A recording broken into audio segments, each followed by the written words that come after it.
We've been covering the WNBA rookie salaries specifically for top pick Caitlin Clark, who will earn just over $76,000 a year. So we do want to get reaction on that conversation and more from Cheddar correspondent Dave Briggs. Dave, we saw President Biden tweet last week, quote, "Women are not paid their fair share. It's time that we give our daughters the same opportunities as our sons and ensure women are paid what they deserve," end quote. Do you think the president has a point here? Yeah, I think the president blew it on this one, quite frankly. Now, first off, I am a huge fan of Caitlin Clark. Watched every minute of her incredible NCAA performance. She had a real magic bird-like impact on women's college basketball. 18.7 million people watching the national championship. That was the most watched men's or women's pro or college game on ESPN since 2019. The WNBA draft ratings were up 300% to 2.45 million. But the president is wrong here. She is compensated fairly. I'm sorry. After all, the one person not complaining here is Caitlin Clark. She clearly is happy with this arrangement. We should also focus on the $500,000 that the commissioner says she will likely earn through incentives, not on her base salary. Ultimately, the WNBA players, like every professional league, collectively bargain their contracts and their share of the revenues as well. And while NBA players receive around half of league revenues, WNBA players do not. And the simple reason is they didn't meet thresholds laid out in their contract. The WNBA had revenues around $200 million last year, the NBA $10.5 billion. One part of that discrepancy is attendance. WNBA games around 4,000 fans per game, the NBA north of 18,000.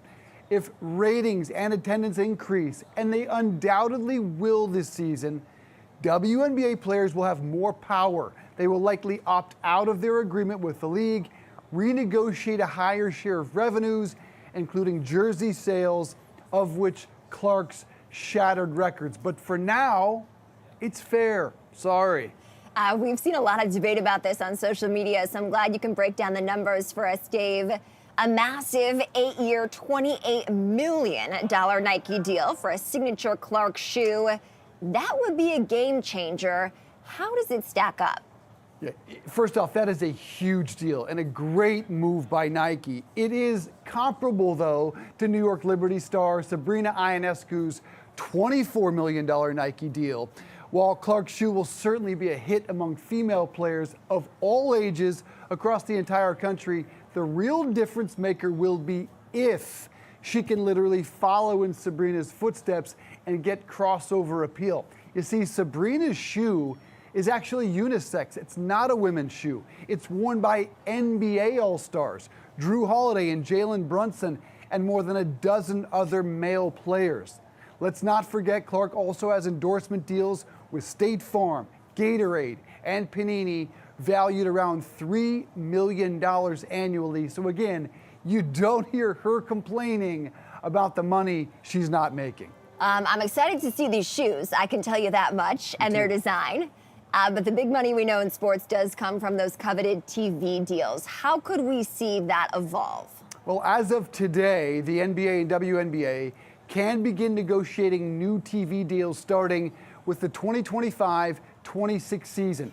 Commissioner Silver has discussed both pairing or separating the WNBA deal. Not clear which he'll do. Current rights holders, ESPN ABC and Turner/TNT, are considered the favorites, but NBC/Peacock wants back in the game, and all eyes, of course, are on streaming. Amazon is a heavy favorite to get a package of games.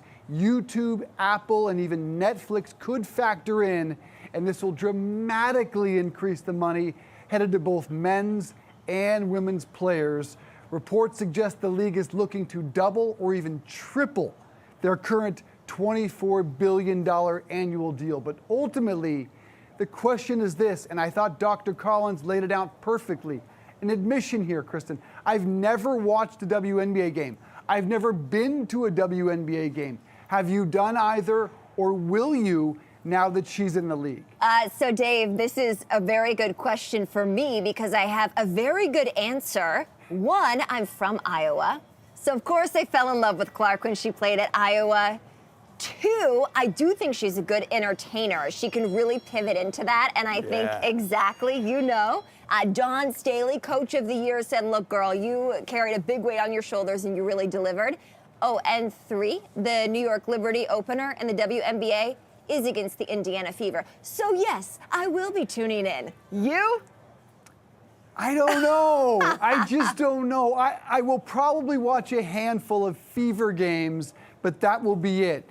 To rise that tide, we're going to have fans go to all games and watch all games, not just Caitlin Clark. Okay, I'm going to pledge. I'm going to go to a game with you this season. Are we on? I like that. Yes, Brooklyn is calling our name. Let's do it. All right.